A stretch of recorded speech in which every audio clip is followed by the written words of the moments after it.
The rich man walked fast, his polished shoes tapping against the marble sidewalk, eyes fixed on his phone as notifications lit up his screen.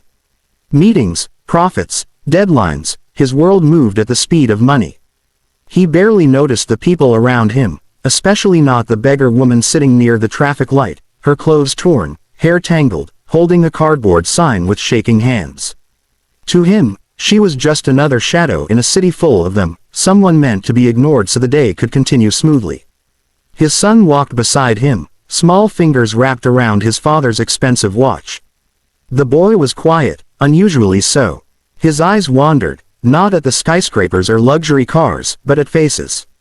Old faces, tired faces, hungry faces. When they neared the traffic light, the boy slowed down. The man tugged his hand gently, annoyed. "Come on," he said sharply. "We're late." The beggar lifted her head slightly, as if sensing something, though she said nothing. The traffic light turned red, forcing them to stop. The rich man sighed impatiently. The beggar woman shifted, pulling her thin shawl tighter around her shoulders. Her face was dirty, but her eyes, those eyes, held something deep, something familiar. The boy stared at her, his grip loosening. His breathing changed. He tilted his head, studying her face as if searching through a forgotten memory that lived somewhere behind his heart. "Dad," the boy whispered. The man didn't respond, scrolling through emails. The beggar woman noticed the child looking at her and offered a weak, confused smile. Her lips trembled. She hadn't smiled in years, not like that. The boy took a step forward, ignoring his father's grip. "Dad," he said again, louder now, his voice shaking. The man frowned, irritated. "What is it? Don't stare. It's rude." The boy's eyes filled with tears. "Dad, that's Mom." The words hit like a collision. The man froze. Time seemed to slow, the city noise fading into a dull hum. He laughed once, sharply, nervously. "That's not funny," he said. "Your mother is dead." The beggar woman flinched at those words, as if struck. Her hand went to her chest, her breath catching painfully. The boy shook his head violently.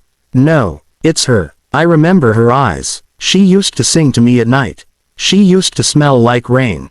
His voice cracked. The man finally looked, really looked, at the beggar woman's face.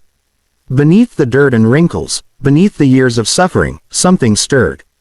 A memory long buried clawed its way to the surface, unwelcome and terrifying. He stepped closer, heart pounding. The woman looked up fully now, fear and hope battling inside her expression. Their eyes met, his world shattered, the scar above her eyebrow, the slight tilt of her smile. The woman he once loved.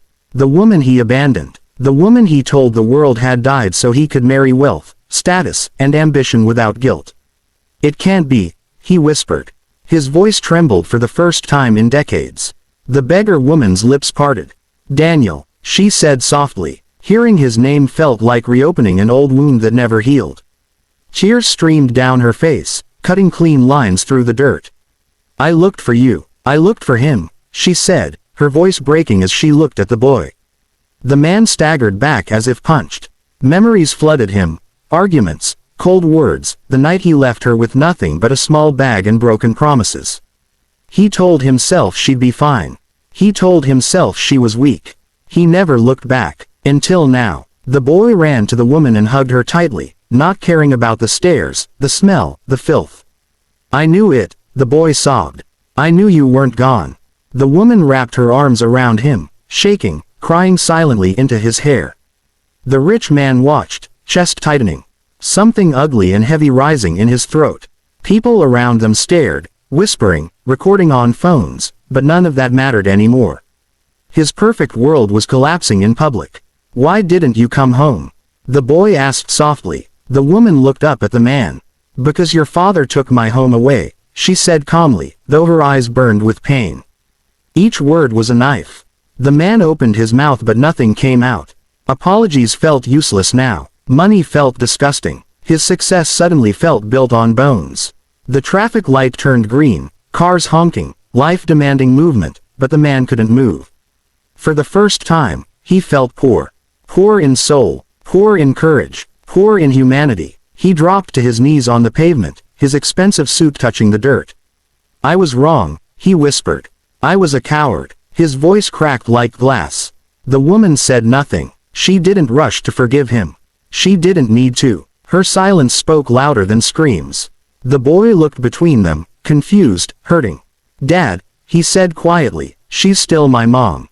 No matter what you did." Those words hurt more than any insult ever could.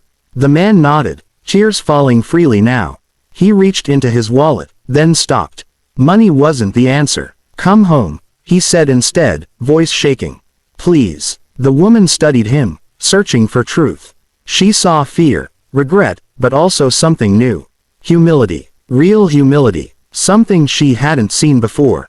"I don't want your house," she said softly. "I want my dignity." The man swallowed hard. "Then let me earn it," he replied. The boy squeezed her hand. "Please," he whispered. After a long pause, she nodded once. Not forgiveness. Not yet. Just a chance. The city continued moving, unaware that a broken family had paused time on a sidewalk. The man took off his jacket and gently placed it around her shoulders. Not for show, not for cameras, but because the wind was cold, and she was shivering. A small act, but the first honest one in years. As they walked away together, people stared at the rich man helping a beggar. They didn't know the truth. They didn't know that wealth had meant nothing minutes ago. That love, once ignored, had returned wearing rags.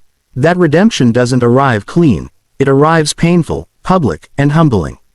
The boy held both their hands now. For the first time, the man felt something heavier than success, but warmer. Responsibility, consequence, hope. He knew the road ahead would be long. Forgiveness wasn't guaranteed, but he would walk it, step by step, without running away this time. Behind them, the cardboard sign lay forgotten on the ground. It read, "Anything helps." The man looked back once and realized how cruel those words sounded now. Some people don't need charity. They need justice. They need truth. They need to be seen. The sun dipped between buildings, casting long shadows. But for the first time, the man didn't fear the dark. Because he had already faced the worst part of himself, and survived. Not as a rich man, but as a father, as a man who finally looked back. The woman walked slowly, leaning slightly on the boy. She didn't know what tomorrow held. But tonight, she wasn't invisible. Tonight, her son knew she existed. Tonight, the lie of her death was finally buried. The man glanced at his phone. Missed calls, lost deals, none of it mattered. He turned it off. Some moments can't be answered later.